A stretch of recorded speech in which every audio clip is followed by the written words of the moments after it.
पुराने वाहनों से बढ़ते प्रदूषण और सुरक्षा की चिंताओं को दूर करने के लिए सरकार गाड़ियों की स्क्रैप पॉलिसी लेकर सामने आई है।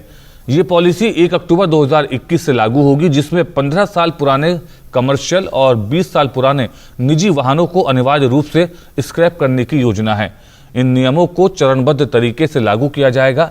इस पॉलिसी से न सिर्फ प्रदूषण कम करने में मदद मिलेगी, बल्कि नए वाहनों के आने से सड़क सुरक्षा भी बढ़ेगी। इस पॉलिसी से देश में 10,000 करोड़ रुपए के निवेश का रास्ता खुलेगा, तो हजारों रोजगार के अवसर भी पैदा होंगे। उद्योग और पुरानी गाड़ी की जगह नई गाड़ी लेने वाले लोगों के लिए अच्छी खबर आई है। पीएम मोदी के नेतृत्व में केंद्र सरकार ने प्रस्तावित नई स्क्रैप नीति का ऐलान किया है। गौरतलब है कि इस साल के आम बजट में वाहन स्क्रैप की नीति लाने की बात कही गई थी। गुरुवार को संसद के दोनों सदनों में केंद्रीय मंत्री नितिन गडकरी ने वाहन कबाड़ नीति की घोषणा की। इस नीति के मुताबिक निजी वाहनों को 20 साल और वाणिज्यिक वाहनों को 15 साल बाद फिटनेस परीक्षण कराना जरूरी होगा। इसके लिए पुराने वाहनों को ऑटोमेटेड सुविधा केंद्रों पर फिटनेस और प्रदूषण जांच को अनिवार्य किया गया है। ये ऑटोमेटेड फिटनेस केंद्र देश भर में खोले जाएंगे। इसके तहत वाहन निर्माताओं को खरीदारों को 5% की छूट देने की सलाह दी गई है। पुराने वाहन में कबाड़ में बेचने पर गाड़ी के शोरूम कीमत का करीब 4 से 6% पैसा देने की बात कही गई है। पुराना वाहन कबाड़ में देने के बाद नया वाहन खरीदने वालों को राज्य सरकारों से रोड टैक्स पर छूट की सलाह भी दी गई है। इसके साथ ही स्क्रैप सर्टिफिकेट दिखाने पर रजिस्ट्रेशन शुल्क को माफ किए जाने का जिक्र भी इस नीति में किया गया है। अहम बात यह भी है कि इस नीति से नए वाहनों की कीमतों में काफी कमी आ सकती है। ऑटो सेक्टर नए वाहन के निर्माण के लिए स्टील, एल्यूमिनियम और रबर का आयात करते हैं।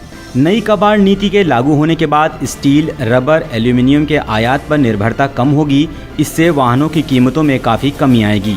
नई नीति से आने वाले सालों में भारतीय ऑटोमोबाइल इंडस्ट्री का कारोबार बढ़कर 10 लाख करोड़ रुपए पहुंचने की उम्मीद है।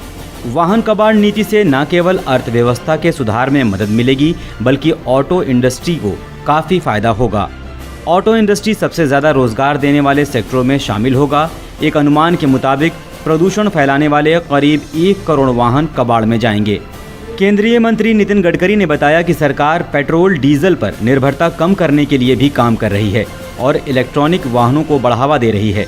गौरतलब है कि वैश्विक पुनर्चक्रण दिवस के मौके पर सरकार ने एक ऐसा कदम उठाने की घोषणा की है जो देश के विकास में मील का पत्थर साबित होगा। संरक्षा उपस्करों जो केंद्रीय मोटर वाहन नियम 1989 के अनुसार है, यह प्रस्ताव किया गया कि कमर्शियल वाहन फिटनेस साबित करने में असफल रहने के मामले में 15 वर्ष के पश्चात अनिवार्य रूप से डीरजिस्टर कर दिया जाएगा। इसमें डिसइंसेंटिव के रूप में फिटनेस प्रमाण पत्र के लिए बढ़ा हुआ शुल्क कमर्शियल वाहनों के लिए इनिशियल रजिस्ट्रेशन की तिथि से 15 वर्ष से वाहन के लिए लागू होगा। यह प्रस्ताव है कि यदि प्राइवेट वाहन 20 वर्ष के पश्चात अनफिट पाया जाता है अथवा रजिस्ट्रेशन प्रमाण पत्र का नवीनीकरण कराने में विफल रहता है, तो अनिवार्य रूप से डीरजिस्टर कर दिया जाएगा। इस डिसइंसेंटिव के उपाय के रूप में बढ़ा हुआ री रजिस्ट्रेशन शुल्क इनिशियल रजिस्ट्रेशन की तिथि से 15 वर्ष से वाहन के लिए लागू होगा। यह भी प्रस्ताव है कि केंद्र सरकार, राज्य सरकार, नगर निगम, पंचायतों, राज्य परिवहन उपक्रमों, सार्वजनिक क्षेत्रों के उपक्रमों और केंद्र तथा राज्य सरकार के स्वायत्त निकायों के सभी वाहनों को रजिस्ट्रेशन की तारीख से 15 वर्ष के बाद अनिवार्य रूप से डीरजिस्टर और स्क्रैप किया जाएगा।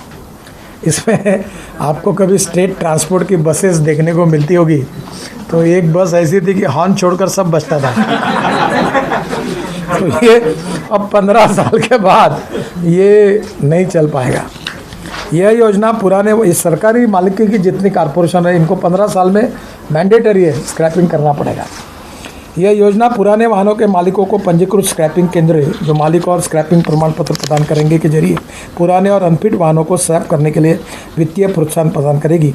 इन वित्तीय प्रोत्साहन में शामिल है स्क्रैपिंग सेंटर द्वारा पुराने वाहन के लिए दिया गया स्क्रैप मूल्य, जो एक नए वाहन के एक शोरूम के मूल्य से लगभग 4 से 6% होगा। सड़क कर से निजी वाहनों के लिए 25% तक और वाणिज्यिक वाहनों के लिए 15% तक छूट का लाभ मिलेगा। वाहन विनिर्माता को स्क्रैपिंग प्रमाण पत्र के एवज में नए वाहन खरीदी करने के ऊपर हमने सभी मैन्युफैक्चरर से चर्चा भी की। काफ़ी लोगों की सहमति होने तक आई है और हमने उनसे रिक्वेस्ट की है कि 5% जो सर्टिफिकेट लाएगा उसको 5% आप स्क्रैपिंग पर छूट दीजिए, तो उस कीमत में भी ये होगा फ़ायदा।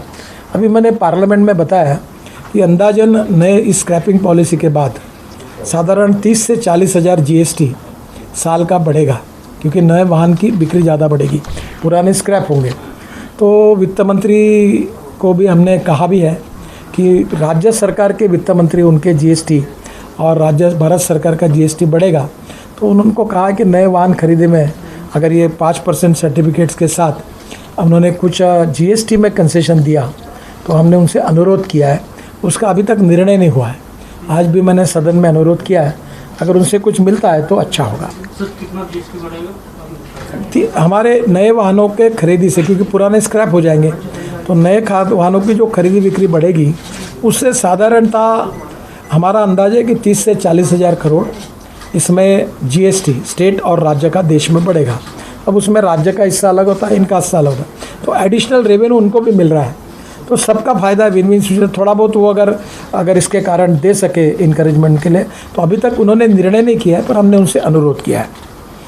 ये जो प्रस्ताव है, सड़क परिवहन राजमार्ग मंत्रालय पूरे भारत में पंजीकृत वाहनों के स्क्रैपिंग सुविधा की स्थापना के लिए RVSF को बढ़ावा देगा, ये पोर्ट के बाजू में और अलग अलग जगह पर। और उसके साथ एक भी प्रस्ताव ऐसा भी है कि गुजरात में जो अलंग है, जहाँ पुराने शिप को डिस्कार्ड किया जाता है, तो वो उसके लिए हमने अभी जापान के साथ वो जो इंटरनेशनल उसके रूल्स रेगुलेशन थे वो स्वीकार किए हैं।